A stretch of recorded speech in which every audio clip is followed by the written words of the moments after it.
হে আমিরুল মুমিনিন, এই ব্যক্তি আমাদের পিতাকে হত্যা করেছে। আমরা এর ন্যায় বিচার চাই।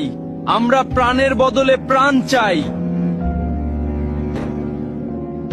জনাব, অভিযোগ সত্য, তবে আমি খুন করার উদ্দেশ্যে তাকে মারিনি।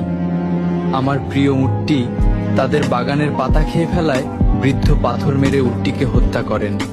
আমি রাগে পাগল হয়ে যাই, তাই আমি পাথর ছুঁড়ে মারলে সেটি বৃদ্ধের মাথায় লাগে এবং তিনি মারা যান।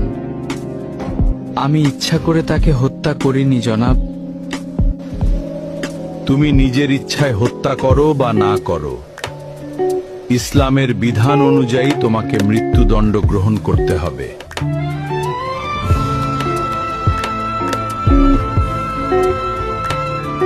আমিরুল মুমিনিন, যেহেতু ইসলামী বিধান অনুযায়ী আমাকে শাস্তি পেতেই হবে, সেহেতু আমি এটা মেনে নিচ্ছি। তবে আমাকে 3 দিন সময় দিন। আমার কাছে একটি এতিম বাচ্চার কিছু সম্পদ রাখা আছে। আমাকে গ্রামে গিয়ে সেই এতিম বাচ্চার আমানতটি বুঝিয়ে দিয়ে আসতে দিন, না হলে হাসরের মাঠে আমাকে খেয়ানতের দায়ে অপরাধী হতে হবে। দয়া করে আমার এই আর্জিটা রাখুন জনাব।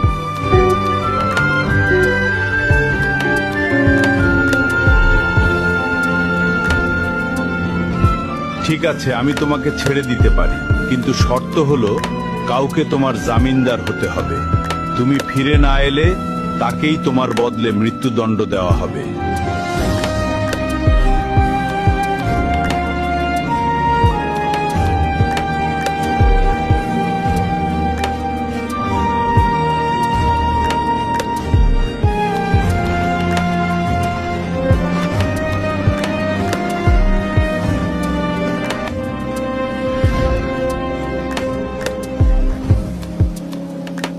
হে আমিরুল মুমিনিন, আমি ওর জামিনদার হব।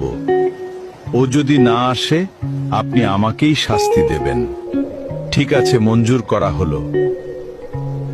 3 দিনের মধ্যে যদি তুমি ফিরে না আসো, তাহলে তোমার পরিবর্তে আবু যর গিফারিকে হত্যা করা হবে।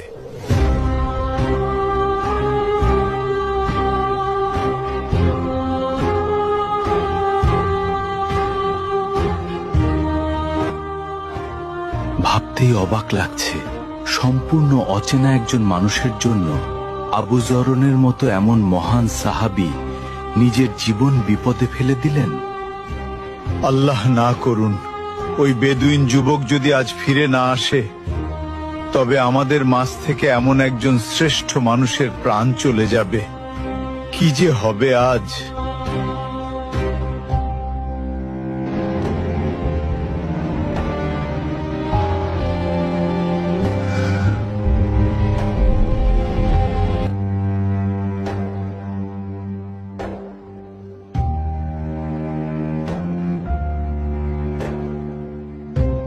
ওই লোকটা যেহেতু 3 দিনের মধ্যে আসতে পারেনি, সেহেতু আবু যর গিফারিকেই তার পরিবর্তে হত্যার আদেশ দেওয়া হলো।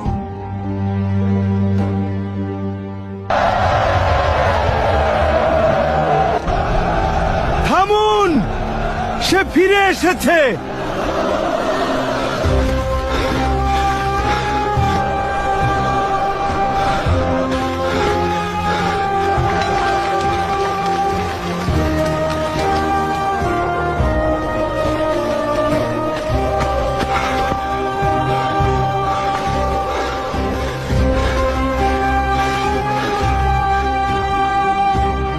কি ব্যাপার, তোমার আসতে এত দেরি হলো কেন? আমিরুল মুমিনিন, মাফ করবেন।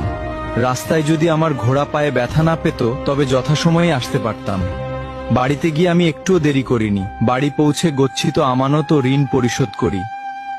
তারপর বাবা, মা এবং নববধূর কাছে সব খুলে বলে চিরবিদায় নিয়ে মৃত্যুর প্রস্তুতি নিয়ে মদিনার উদ্দেশ্যে রওনা দেই। এখন আমার জামিনদার ভাইকে ছেড়ে দিন আর আমাকে মৃত্যুদণ্ড দিয়ে পবিত্র করুন, কেননা কিয়ামতের দিন আমি খুনি হিসেবে আল্লাহর সামনে দাঁড়াতে চাই না। তুমি তো পালিয়ে গিয়ে নিজের প্রাণ বাঁচাতে পারতে। মৃত্যু নিশ্চিত জেনেও কেন ফিরে এলে? আমি ফিরে এসেছি, কেউ যাতে বলতে না পারে এক মুসলমানের বিপদে আরেক মুসলমান সাহায্য করতে এগিয়ে এসে নিজেই বিপদে পড়ে গেছিল।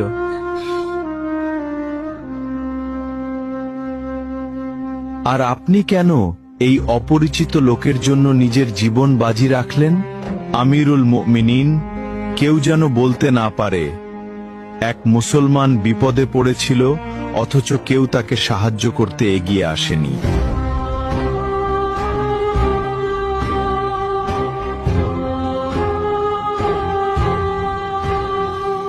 হে খলিফা, আপনি তাকে মুক্ত করে দিন।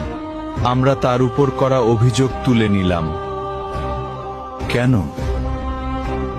তোমরা তো বিচার চেয়েছিলে। কেউ যেন বলতে না পারে এক মুসলমান অনাকাঙ্ক্ষিত ভুল করে নিজেই স্বীকার করে ক্ষমা চাওয়ার পরেও অন্য মুসলমান তাকে ক্ষমা করেনি।